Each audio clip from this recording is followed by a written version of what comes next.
उठकर बाथरूम में गई, हैंडबैग से फेस वॉश निकाला, चेहरे को ढंग से धोया, फिर शीशे में चेहरे को गौर से देखा। पसंद तो नहीं आया, मगर अजीब सा मुंह बनाकर मैंने शीशा वापस बैग में डाला और वापस अपनी जगह पर आ गई। मगर वो साहब तो खिड़की की तरफ से मेरा बैग सरका कर खुद खिड़की के पास बैठ गए थे। मुझे पूरी तरह देखा भी नहीं, बस बिना देखे ही कहा सॉरी। भागकर चढ़ा तो पसीना आ गया था, थोड़ा सूख जाए फिर अपनी जगह बैठ जाऊंगा। फिर वह अपने मोबाइल में लग गया, मेरी इच्छा जानने की कोशिश भी नहीं की। उसकी यही बात हमेशा मुझे बुरी लगती थी, फिर भी न जाने उसमें ऐसा क्या था कि आज तक मैंने उसे नहीं भुलाया। एक वो था कि 10 सालों में ही भूल गया। मैंने सोचा शायद अभी तक गौर गौर नहीं किया, पहचानने पहचान लेगा। थोड़ी मोटी हो गई हूँ, शायद इसलिए नहीं पहचाना। मैं उदास हो गई। जिस शख्स को जीवन में कभी भुला नहीं पाई, उसको मेरा चेहरा भी याद नहीं। माना कि ये औरतें और लड़कियों को ताड़ने की इसकी आदत नहीं, मगर पहचानने भी नहीं। शादीशुदा मैं भी शादीशुदा हूँ, जानती थी कि उसके साथ रहना मुश्किल है, मगर इसका मतलब यह तो नहीं कि अपने ख्यालों को, अपने सपनों को जीना छोड़ दो। एक तमन्ना थी कुछ पल खुल के उसके साथ गुजारूं, माहौल दोस्ताना ही हो, मगर हो तो सही अगर वही शख्स पास बैठा था जिसे स्कूल टाइम से मैंने दिल में बसा रखा था।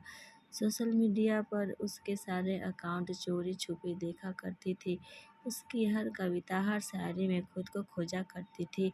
वह तो आज पहचान ही नहीं रहा। माना कि हम लोगों में कभी प्यार के भीगे नहीं चली, ना कभी इंतजार हुआ। हाँ, वो हमेशा मेरी केयर करता था और मैं उसकी केयर करती थी। कॉलेज छूटा तो मेरी शादी हो गई और वो फौज में चला गया, फिर उसकी शादी हुई। जब भी गांव गई उसकी सारी खबर ले आती थी।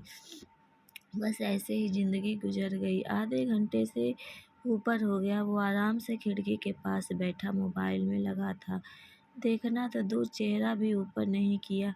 मैं कभी मोबाइल में देखती, कभी उसकी तरफ। सोशल मीडिया पर उसके अकाउंट खोलकर देखे, तस्वीर मिलाई, वही था, पक्का वही, कोई शक नहीं था। वैसे भी हम महिलाएं पहचानने में कभी धोखा नहीं खा सकती। 20 साल बाद भी सिर्फ आँखों से पहचान ले। फिर और कुछ वक्त गुजरा, माहौल वैसा का वैसा था। मैं बस पहलू बदलती रही। फिर अचानक टीटी आ गया, सबसे टिकट पूछ रहा था। मैंने अपना टिकट दिखा दिया। उससे पूछा तो उसने कहा नहीं है। टीटी बोला फाइन लगेगा। वह बोला लगा दो। टीटी कहाँ का टिकट बनाऊँ? उसने जल्दी से जवाब नहीं दिया, मेरी तरफ देखने लगा। मैं कुछ समझी नहीं। उसने मेरे हाथ में थमे टिकट गौर से देखा, फिर टीटी से बोला कानपुर। टीटी ने कानपुर का टिकट बना दी और पैसे लेकर चला गया। वह फिर से मोबाइल में तल्लीन हो गया। आखिर मुझसे रहा न गया, मैंने पूछ ही लिया कानपुर में कहाँ रहते हो? वह मोबाइल में नजरें गड़ाए हुए ही बोला कहीं नहीं। वह चुप हो गया तो मैं फिर बोली किसी काम से जा रहे हो? वह बोला हाँ। अब मैं चुप हो गई। वह अजनबी की तरह बात कर रहा था और अजनबी से कैसे पूछ लूँ कि किस काम से जा रहे हो। कुछ देर चुप रहने के बाद फिर मैंने पूछ ही लिया हाँ, वहाँ शायद आप नौकरी करते हो? उसने कहा नहीं। मैंने फिर हिम्मत करके पूछा तो किसी से मिलने जा रहे हो? वही संक्षिप्त उत्तर नहीं। आखिरी जवाब सुनकर मेरी हिम्मत नहीं हुई कि और भी कुछ पूछूं। अजीब आदमी था, बिना काम सफ़र कर रहा था। मैं मुंह फेर कर अपने मोबाइल में लग गई। कुछ देर बाद खुद ही बोला ये भी पूछ लो कि क्यों जा रहा हूँ कानपुर। मेरे मुंह से जल्दी में निकला बताओ क्यों जा रहे हो। फिर अपने ही उतावलेपन पर मुझे शर्म सी आ गई। उसने थोड़ा सा मुस्कुराते हुए कहा एक पुरानी दोस्त मिल गई जो आज अकेले सफ़र पर जा रही थी। फौजी आदमी हूँ, सुरक्षा करना मेरा कर्तव्य है, अकेले कैसे जाने दूँ, इसलिए उसे कानपुर तक छोड़ने जा रहा हूँ। इतना सुनकर मेरा दिल जोर से धड़का।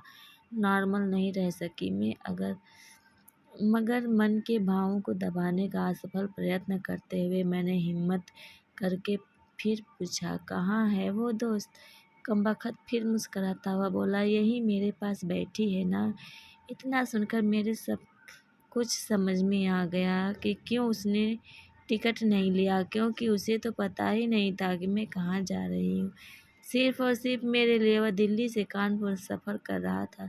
जानकर इतनी खुशी मिली कि आंखों में आंसू आ गए। दिल के भीतर एक गोला सा बना और फिर फट गया। परिणाम में आँखों आँखें तो भीगती ही नहीं। बोला, रो क्यों रही हो? मैं बस इतना ही कह पाई कि तुम मर्द हो, नहीं समझ सकते। वह बोला, क्योंकि थोड़ा बहुत लिख लेता हूँ, इसलिए एक कवि और लेखक भी हूँ, सब समझ सकता हूँ। मैंने खुद को संभालते हुए कहा, शुक्रिया मुझे पहचानने के लिए, मैं और मेरे लिए इतना टाइम निकालने के लिए। वह बोला, प्लेटफार्म पर अकेली घूम रही थी, कोई साथ नहीं दिखा तो आना पड़ा। कल ही रक्षाबंधन था, इसलिए बहुत भीड़ है। तुमको यूँ अकेले सफ़र नहीं करना चाहिए। क्या करती, उनको छुट्टी नहीं मिल रही थी और भाई यहाँ दिल्ली में आकर बस गए। राखी बांधने तो आना ही था, मैंने मजबूरी बताई।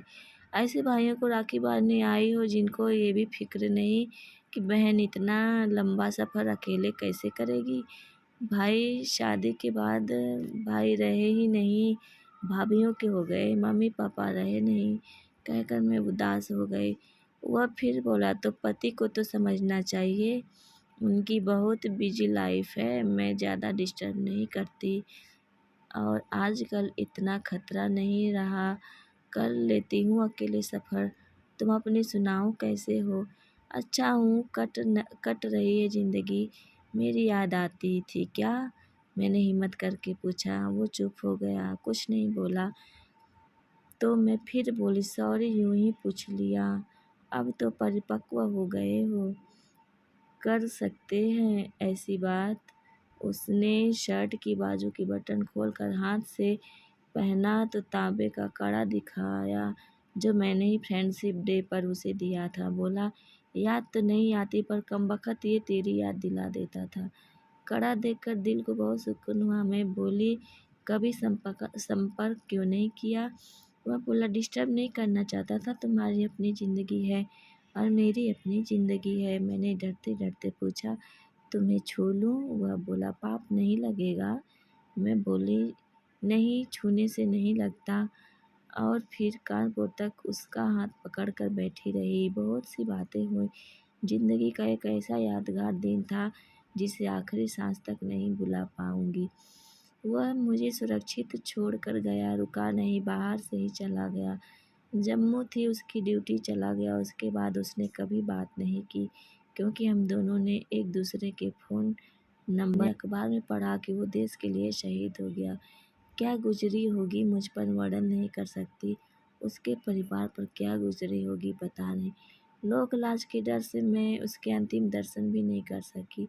आज उसने मीलों 1 साल हो गया। आज भी रक्षाबंधन का दूसरा दिन है। आज भी सफ़र कर रही हूँ, दिल्ली से कानपुर जा रही हूँ। जानबूझकर जनरल डिब्बे का टिकट लिया है मैंने।